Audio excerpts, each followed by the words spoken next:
off to ride. Casey her horse, she is off to ride to the pea field, of course. She rides there every day, hailing pals along the way. She rides there every day, hailing pals along the way.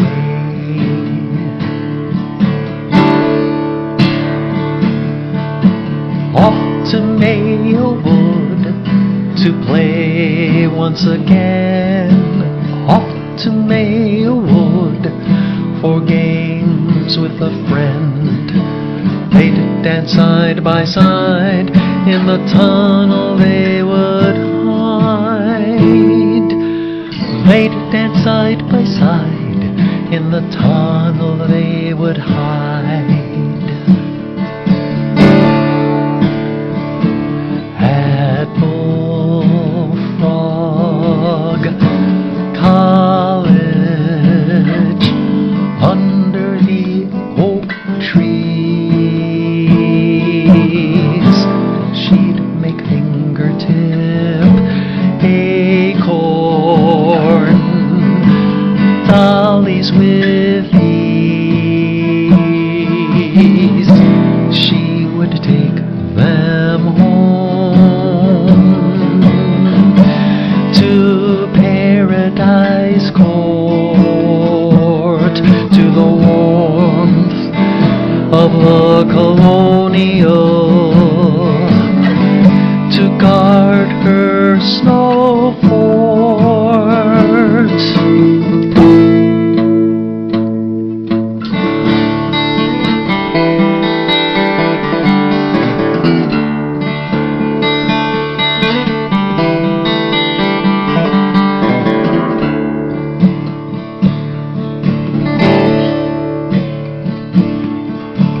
Off to Golden Hill to learn her R's and more. Off to Golden Hill, where her grandpa laid the floor.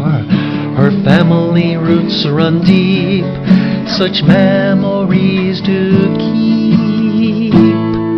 Her family roots run deep, such memories to keep.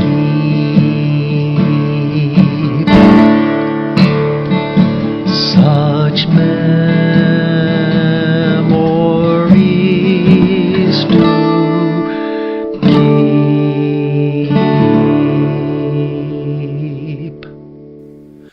I have been very fortunate to have been able to spend so much time with so many artists who work in so many different genres.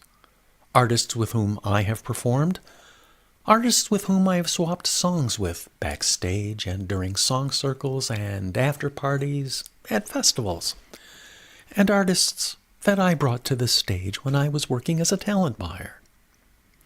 You know, my long relationship with the Boys of the Loch began when I was managing a stage and performing at the Border Folk Festival in El Paso, Texas, at the Chamizal National Memorial during the early 1980s. The boys challenged me to play in this alternative tuning, Dadgad, favored by Celtic artists.